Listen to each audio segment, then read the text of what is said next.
మన పూర్వీకులు ఎవరో తెలుసుకోవడం మనకు ఎంతో ఆసక్తిని రేకెత్తిస్తుంది. మహా అయితే 1, 2, 3 తరాల వంశవృక్షాలను కనుగొనవచ్చు. అయితే అదే మన పూర్వీకుల 20 తరాల వివరాలు మనకు లభ్యమవుతే దాని అనుభూతి ఎలా ఉంటుంది ఆలోచిద్దాం.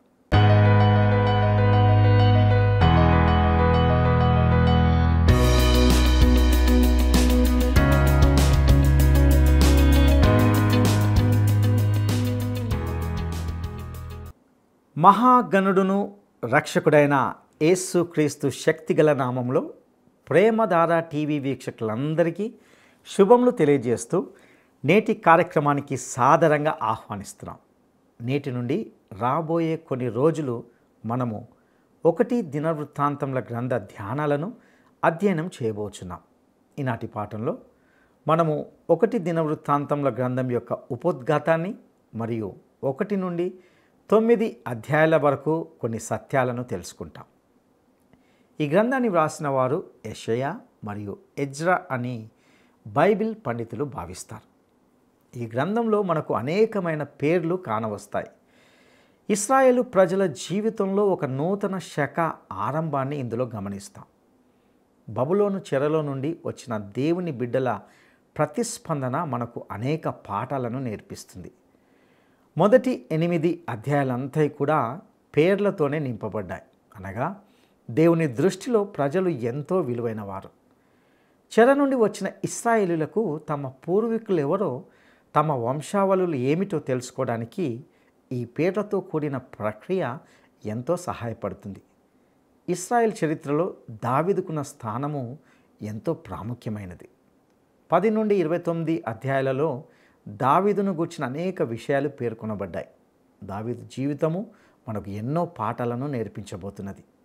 ఇందులో యెరూషలేం దేవాలయ నిర్మాణానికి సంబంధించిన అనేక విషయాలను గమనిస్తాం. దేవుడు దావీదుకి ఇచ్చిన వాగ్దానాన్ని గూర్చి, అతడు చేసిన ప్రార్థనను గూర్చి ఇందులో మనం గమనిస్తాం. ఇక సందేశాన్ని వినడానికి మనము సిద్ధపడదామా? ఆత్మకు దీపం దేవుని వాక్యం, ఆత్మకు జీవం. దేవుని వాక్యం అనుదిన ఆహారం, మన ఆత్మకు జీవాహారం.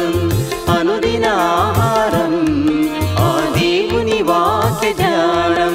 క్రీస్తే జీవాహారం. ప్రభు యేసే శాశ్వత జీవం.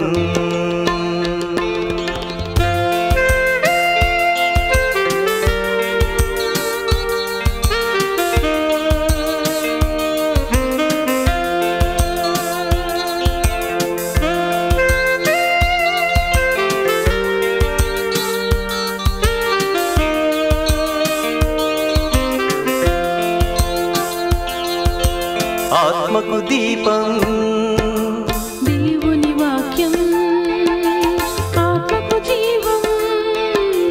దేవుని వాక్యం అనుదిన ఆహారం ఆ దేవుని వాక్య జ్ఞానం. అనుదిన ఆహారం ఆ దేవుని వాక్య జ్ఞానం. అనుదిన ఆహారం ఆ దేవుని వాక్య జ్ఞానం. అనుదిన ఆహారం ఆ దేవుని వాక్య జ్ఞానం. ప్రియ సోదరీ సోదరులారా, ఆపదలలో ఓర్పు, క్రమశిక్షితమైన జీవితము, నమ్రత, వాక్య సత్యాలను శ్రద్ధగా ధ్యానించి ఇతరులతో పంచుకోగల కృప మీకు కలగాలని మా ఆకాంక్ష. సరే, ఈ రోజున మనం 1 దినవృత్తాంతముల గ్రంథం ప్రారంభించబోతున్నాము. ఈ గ్రంథంలో ఎన్నెన్నో పేర్లు వస్తాయి. గజిబిజి కాకండి. బబులోను చెర నుండి వచ్చిన దేవుని ప్రజల వైఖరి, వారి ప్రతిస్పందన ఎలా ఉందో తెలుసుకొని దేవుణ్ణి స్తుతించండి. ఇశ్రాయేలు ప్రజల జీవితంలో అదొక నూతన ఆరంభం. వారికి దేవుడు ఎన్నో ప్రోత్సాహకాలు ఇచ్చాడు. ఈ గ్రంథంలో మొదటి 8 అధ్యాయాలు పేర్లు పేర్లు పేర్లు. 1, 2 వందల కొలది పేర్లు చెప్పబడి ఉన్నాయి. ఈ పేర్లు ఇశ్రాయేలు ప్రజలకు ఎంతో ముఖ్యమైనవి. వారు తమ పూర్వీకులను, వారి వంశాలను గుర్తించగలుగుతారు. ఇక 10 నుండి 29 అధ్యాయం వరకు దావీదు కథ చెప్పబడింది. దావీదు ఇశ్రాయేలీయులకు విడిచిపెట్టి వెళ్లిన వారసత్వం ఎంతో గొప్పది. రాబోయే తరాలకు దావీదు ఎన్నో జీవిత అనుభవాలను, గుణపాఠాలను ఇచ్చి వెళ్ళిపోయాడు. దేవాలయ నిర్మాణాన్ని గురించిన మరిన్ని వివరాలు మనకెంతో కుతూహలాన్ని రేకెత్తిస్తాయి. ఇశ్రాయేలు జాతీయ సంస్కృతికి దావీదు తండ్రి లాంటివాడు. జాతీయ జీవన విధానానికి, సంస్కృతి సభ్యతలకు దావీదు ఎనలేని సేవ చేశాడు. మంచి వరవడిని ఇచ్చిపోయాడు. దావీదు యొక్క ప్రభావం పరోక్షంగా ఇశ్రాయేలు జాతికి మెరుగులు దిద్దింది. 1 దినవృత్తాంతములు 17 అధ్యాయంలో దేవుడు దావీదుకిచ్చిన వాగ్దానం పేర్కొనబడింది. దావీదు చేసిన ప్రార్థన కూడా ఈ అధ్యాయంలో మనము వినబోతున్నాము. దావీదు గొప్ప ప్రార్థనాపరుడు. ఈ గ్రంథంలో మొదటి 9 అధ్యాయాల తరువాత 23 నుండి 27 అధ్యాయం వరకు వంశావళులు, పేర్ల జాబితాలు ఉంటాయి. వీటిని వివరంగా చెప్పాల్సిన అవసరం లేదు గాని మిగతా అధ్యాయాలను ధ్యానపూర్వకంగా మీరు వినాలి. మా శ్రోతలకు ఈ గ్రంథ పారాయణంలో ఎన్నెన్నో ఆశీర్వాదాలు లభిస్తాయని వేరే చెప్పనక్కర్లేదు. ఈ గ్రంథం పేరు దినవృత్తాంతాలు. హీబ్రూ భాషలో డిబ్రయి హయ్యామిం అంటారు. దినదినము చెప్పబడిన మాటలు అని అర్థం. అనుదిన వార్తలు, సంఘటనలు, అనుదిన వార్తాపత్రిక లాంటివే. ఈ 2 గ్రంథాలలో ఎన్నెన్నో వార్తలు. 1-2 రాజుల గ్రంథం మానవ దృక్పథంతో రాయబడింది. 1-2 దినవృత్తాంతముల గ్రంథం దేవుని దృక్పథంతో రాయబడిన గ్రంథం. మానవ చరిత్రను అధిగమించిన దేవుని సంకల్పం. ఇశ్రాయేలు రాజ్యం సంగతుల కంటే యూదా రాజ్య వృత్తాంతాలే ఈ 2 గ్రంథాలలో ఎక్కువగా ప్రస్తావనకు వస్తాయి.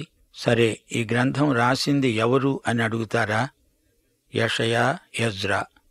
ఈ ఇద్దరూ చరిత్రలోని వార్తలను సేకరించి రాసిన గ్రంథాలే 1-2 దినవృత్తాంతాలు. ఎజ్రా మహాసమాజమందిర స్థాపకుడు. అందులో ఎందరో యూదులను లేఖనాలలో ప్రవీణులను చేశాడు. ఈ 2 గ్రంథాలు మీరు శ్రద్ధగా వింటూ ఉండగా యేసుక్రీస్తు యొక్క రెండో రాకడ భావన మీలో ఉరకలు వేస్తుందని మా నిరీక్షణ. ఇశ్రాయేలు ప్రజను దేవుడు ఎందుకు అలా శిక్షించాడు? దేవుని రాజ్యం రావటానికి ముందు ఎందరో రాజులు వస్తారు, వచ్చారు, పోయారు. ప్రతి ఒక్క రాజులో ఏదో లోపం ఉంది గాని యేసుక్రీస్తునందు ఎట్టి కళంకము కానరాదు. బైబిలులో ఇది 13వ గ్రంథం. 1 దినవృత్తాంతముల గ్రంథంలో 29 అధ్యాయాలున్నాయి. ఈ గ్రంథంలో ఎన్నో ప్రవచనాలున్నాయి. నెరవేరిన ప్రవచనాలు దేవుని వాక్య విశిష్టతను రుజువు చేస్తాయి. 1 దినవృత్తాంతముల్లో కీలక వచనం చెప్పన 17వ అధ్యాయం 21వ వచనం. నీ జనులైన ఇశ్రాయేలీయుల వంటి జనము భూలోకమందు ఏది? వారు నీ స్వంత జనులగునట్లు వారిని విమోచించటానికే దేవుడవైన నీవు బయలుదేరావు. పూర్వం కొందరు విశ్వాసులు బైబిలులో తమ కుటుంబ వివరాలు రాసిపెట్టుకునేవారు. జన్మించిన తేదీ, వివాహ దినం, పిల్లలు పుట్టిన తేదీలు మొదలైనవి వారి బైబిలులోనే రాసిపెట్టుకుని ఉండేవారు. తరతరానికి పూర్వీకుల బైబిల్లో నుండి వారి పితరుల పుట్టుపూర్వోత్తరాలను సేకరించడానికి వీలయ్యేది. ఈ మొదటి దినవృత్తాంతముల గ్రంథం కూడా అలాంటిదే. ఇందులో ఇశ్రాయేలు ప్రజల కుటుంబ చరిత్ర అంతా సంగ్రహంగా చెప్పబడింది. ఇశ్రాయేలు ప్రజలు తమ రాజైన దావీదును ఎంతో ఘనపరుస్తారు. 2 సమూయేలు, 1 రాజుల గ్రంథంలో ఉన్న దావీదు జీవితమే తిరిగి ఇక్కడ మరిన్ని వివరాలతో సహా చెప్పబడింది. గొల్యాతు సంహారం, దావీదు బత్షెబతో చేసిన పాపం, ఇలాంటి సంఘటనలు ఇక్కడ చెప్పబడకపోయినా దావీదు దేవాలయ పరిచర్యను నిర్వహించిన విధానం వివరంగా వర్ణించబడింది. సహజంగా మనకు వ్యక్తులను గురించి తెలుసుకోవాలనే ఆసక్తి ఎక్కువగా ఉంటుంది. వ్యవస్థలను గురించి, వంశావళులను గురించి వినాలంటే అంతగా ఆసక్తి చూపరని మనకు తెలుసు. ఈ గ్రంథంలో దావీదు సాధించిన విజయాలు మాత్రమే పేర్కొనబడినవి. దావీదు ఎందరో ప్రముఖులను పోగు చేశాడు, వారితో పనిచేశాడు. దావీదు సాధించిన విజయాలలోని రహస్యమిదే. అబ్రాహాము సంతానానికి దేవుడిచ్చిన నిశ్చలమైన వాగ్దానాల మీదే దావీదు విజయం ఆధారపడి ఉన్నదని మనమెన్నడూ మరచిపోకూడదు. దేవుడు వారితో ఉంటానన్నాడు, వారికి నాయకత్వాన్ని అనుగ్రహిస్తానన్నాడు, వారిని లోకానికి ఆశీర్వాదంగా చేస్తానన్నాడు. దేవాలయం, రాజ్యం, ఈ రెండు వ్యవస్థలు దేవుని సంకల్పసిద్ధికి ప్రయోగశాలలుగా ఉపకరించాయి. 1 దినవృత్తాంతములు మొదటి 9 అధ్యాయాలు ఆదాము వరకు వంశావళిని పరిశోధనాత్మకంగా వెనక్కు చూపుతాయి. ఇది సింహావలోకన. ఎన్నో కుటుంబ వివరాలు ఉన్నవి ఉన్నట్లుగా తెలిపే గ్రంథమిది. అందుచేత చాలా ముఖ్యమైనది. ఇశ్రాయేలు ప్రజలు ఇదంతా చదివినప్పుడెల్లా తామెవరో జ్ఞాపకమొచ్చేది. వారికే కాదు, మనకు కూడా దేవుని కుటుంబం ఎంత ప్రత్యేకమైనదై ఉండాలో తేటగా బోధపడుతుంది. 1 దినవృత్తాంతముల్లో దావీదును గురించి, 2 దినవృత్తాంతముల్లో దావీదు తదనంతరం జరిగిన సంఘటనలను గురించి చెప్పబడింది. ఉత్తర రాజ్యం ఊసే వినబడదు. దినవృత్తాంతములలో దావీదు చేసిన పాపం పేర్కొనబడలేదు. ఎందుకని? దేవుడు అతని పాపాన్ని క్షమించాడు, తిరిగి దాన్ని జ్ఞాపకం చేసుకోడు. దేవుడు క్షమించాడు అంటే మరిచిపోతాడు కూడా. రాజుల గ్రంథంలో సింహాసనం కనపడుతోంది. దినవృత్తాంతముల్లో దేవుని బలిపీఠం కనపడుతోంది. రాజుల గ్రంథంలో రాజభవనం కేంద్ర ఆకర్షణ, దినవృత్తాంతములలో దేవాలయం కేంద్ర ఆకర్షణ. రాజుల గ్రంథం ఇశ్రాయేలు జాతి యొక్క రాజకీయాలు వర్ణించబడిన గ్రంథం. దినవృత్తాంతముల్లో జాతి యొక్క మత విషయిక అంశాలు వివరించబడినాయి. దినవృత్తాంతముల గ్రంథం రాజుల గ్రంథానికి వివరణ. మరచిపోవద్దు, దేవుని ప్రజలు బబులోను చెరలో ఉండగా ఈ గ్రంథం రాయబడింది. అత్యున్నత సింహాసనముపై ఆసీనుడవైన నా దేవా,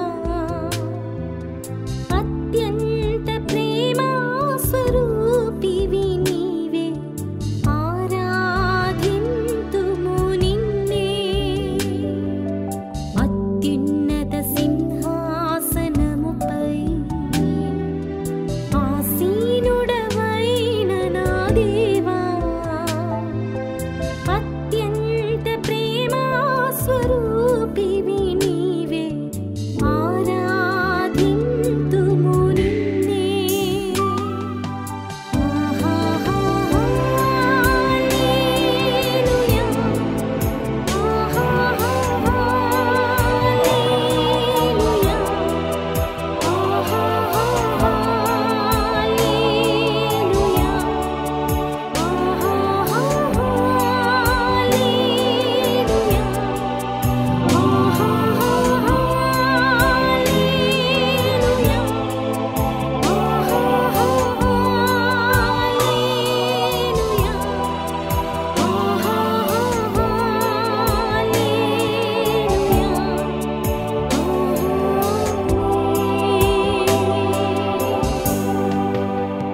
జ్వాలల వంటి కన్నులు గలవాడా, అత్యున్నతుడా స్తోత్రం.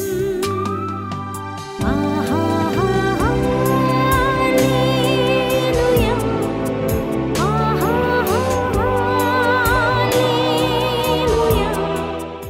1 దినవృత్తాంతములు 1వ అధ్యాయం 1 నుండి 4వ వచనం వరకు. ఆదాము, షేతు, ఎనోషు, కేయినాను, మహలలేలు, యెరెదు, హనోకు, మెతూషెల, లెమెకు, నోవహు, షేము, హాము, యాపెతు. ఈ పేర్లన్నీ ఆదికాండంలో మొదటి 8 అధ్యాయాలలో మనము విన్నవే కదా. ఈ విధంగా వంశవృక్ష శాఖలన్నీ ప్రభు అయిన యేసుక్రీస్తు వరకు వ్యాపించటం గమనార్హం.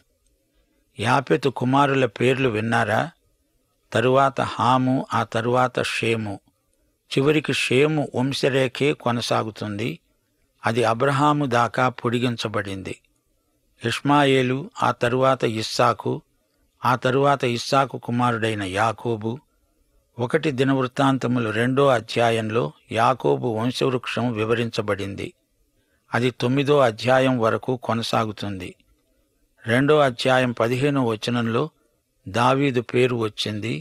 యెషయి కుమారుడైన దావీదు, యేసుక్రీస్తు దావీదు కుమారుడు. 3వ అధ్యాయం దావీదు కుటుంబాన్ని వివరించి చూపుతున్నది. దావీదు కుమారులందరి పేర్లు ఇక్కడ రాయబడినవి. 3వ అధ్యాయం 5వ వచనం, యెరూషలేములో దావీదు 33 సంవత్సరాలు ఏలాడు.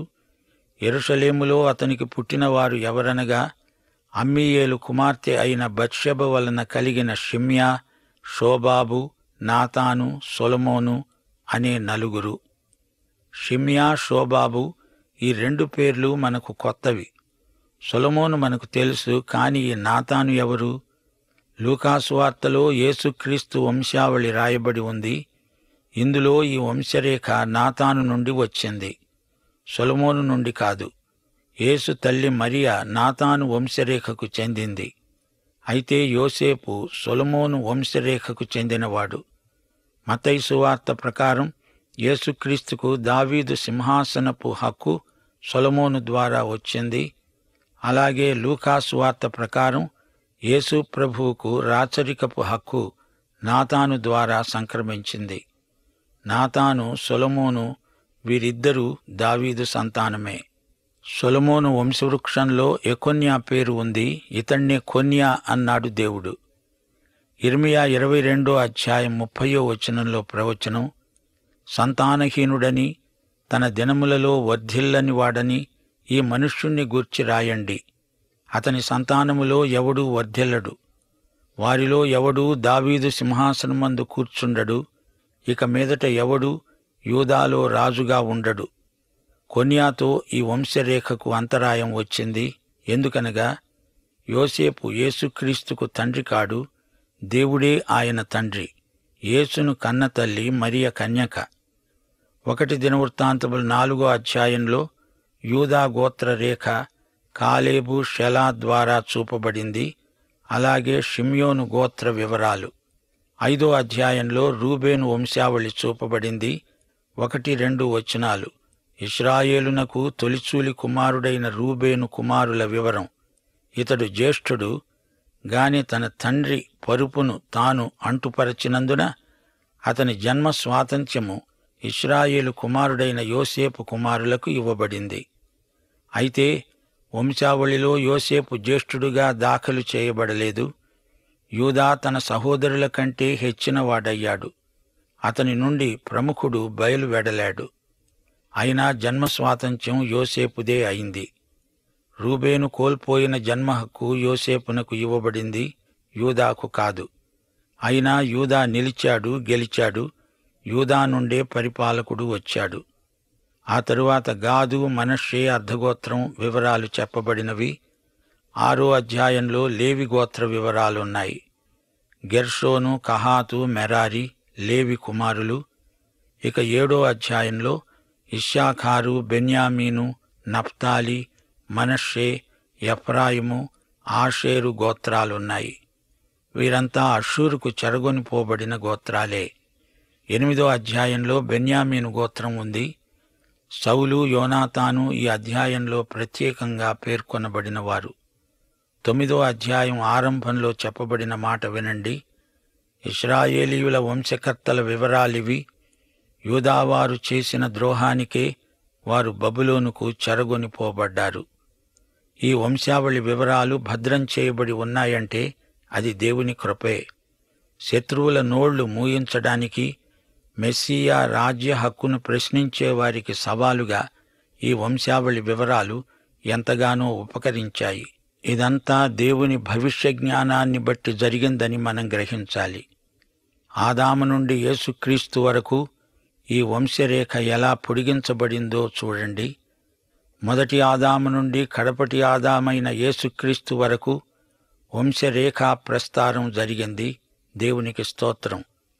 నశించిన ఆదాము సంతానాన్ని కడపటి ఆదామైన యేసుక్రీస్తు వెదకి రక్షించాడు. ఆదాము పాత సృష్టికి మొదటివాడు, నూతన సృష్టికి మూలం కడపటి ఆదామైన యేసుక్రీస్తు. యేసునందే నూతన సృష్టి, ఆయన యందే జీవం, సమృద్ధి జీవం. ఇశ్రాయేలీయుల స్వాస్థ్య పట్టణాలలో ప్రథమ పౌరులు యాజకులు, తరువాత లేవీయులు, ఆ తరువాత నెతీనీయులు. వీరు సేవకులు. గిబియోనీయుల వలె వీరు సేవ చేశారు. 1 దినవృత్తాంతములు 9వ అధ్యాయం 33వ వచనం.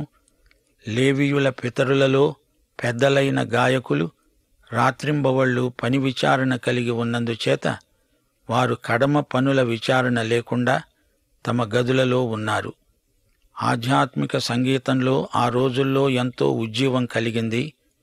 దావీదు సంగీత ప్రియుడు. ఆధ్యాత్మిక సంగీతాన్ని ప్రోత్సహించటమే కాకుండా దావీదు కీర్తనలు రాశాడు, పాడాడు. 9వ అధ్యాయంలో సౌలు, యోనాతాను పేర్కొనబడ్డారు. ఈ అధ్యాయంతో వంశావళి ముగిసింది. లోకములోని జాతులన్నిటికీ మూలపురుషులు షేము, హాము, యాపెతు. ఆదాముతో ఆరంభమైన వంశావళి యేసుక్రీస్తు వరకు కొనసాగింది.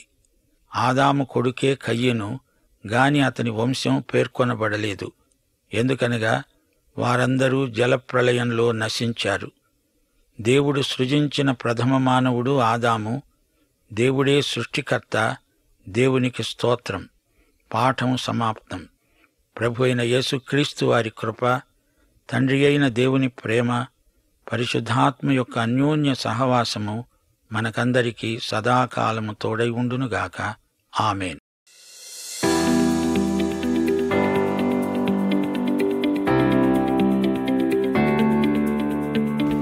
మొదటి దినవృత్తాంతముల గ్రంథంలో దేనిని గూర్చిన మరిన్ని వివరాలు ఉన్నాయి.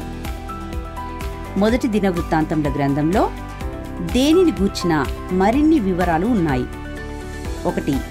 దేవాలయ నిర్మాణమును గూర్చి. 2. ఇశ్రాయేలీయుల ఐగుప్తు బానిసత్వమును గూర్చి. 3. ప్రత్యక్ష గుడారమును గూర్చి. ఈ ప్రశ్నకు సరైన జవాబును ఈ వాట్సాప్ నంబర్కు పంపండి. ప్రియులారా, ఇంతవరకు మనము మొదటి దినవృత్తాంతముల గ్రంథం యొక్క ఉపోద్ఘాతాన్ని గురించి తెలుసుకున్నాం. ఈ గ్రంథము దేవుని దృక్పథంతో వ్రాయబడిన గ్రంథం. మానవ చరిత్రను అధిగమించిన దేవుని సంకల్పాన్ని ఇందులో చూడబోతున్నామని విన్నాం. ఈ 2 గ్రంథాలు కూడా యేసుక్రీస్తు యొక్క రెండవ రాకడను గురించి తెలియజేస్తున్నాయని గ్రహించగలం. ఈ గ్రంథమంతయు ఎన్నో ప్రవచనాలున్నాయని, అవి నెరవేరిన ప్రవచనాలని విన్నాం. తద్వారా దేవుని వాక్యము ఎంతటి విశిష్టతను కలిగి ఉన్నదో మనము గ్రహించగలం. ఈ మొదటి దినవృత్తాంతముల గ్రంథం ద్వారా మనకు దేవుని కుటుంబము ఎంతటి ప్రత్యేకతను సంతరించుకున్నదో మనకు తేట తెల్లమవుతుంది. వాస్తవానికి దేవుని ప్రజలు దేవునికి వ్యతిరేకంగా ప్రవర్తించిన దానిని బట్టి దేవుడు వారిని బబులోను చెరకు అప్పగించాడు. అయితే దేవుడు వారిని విడిచిపెట్టలేదు. ఈ వంశావళుల వివరాలు భద్రపరచబడ్డాయంటే అది ముమ్మాటికి దేవుని కృపయే. ఇదంతా దేవుని భవిష్య జ్ఞానాన్ని బట్టి జరిగిందని మనము గ్రహించాలి. మొదటి దినవృత్తాంతముల గ్రంథము మొదటి 9 అధ్యాయాలలో పేర్కొనబడిన ఈ వంశావళి క్రమంలోనే మనము లోకరక్షకుడైన యేసుక్రీస్తును చూడగలుగుతాం. యేసునందు మనకు నూతన సృష్టి ఉన్నదని, ఆయన యందే మనకు సమృద్ధి జీవం ఉన్నదని గ్రహించాలి. ఇట్టి గొప్ప దేవుని ప్రణాళికను గుర్తెరిగి దేవుని హత్తుకొని జీవించుటకు దేవుడు మనకు సహాయం చేయనుగాక. దైవాశీస్సులు. ఈ కార్యక్రమం మీకు నచ్చిందా? అయితే వెంటనే మిస్డ్ కాల్ ఇవ్వండి. బహుమతి పొందే విజేత మీరే కావచ్చు.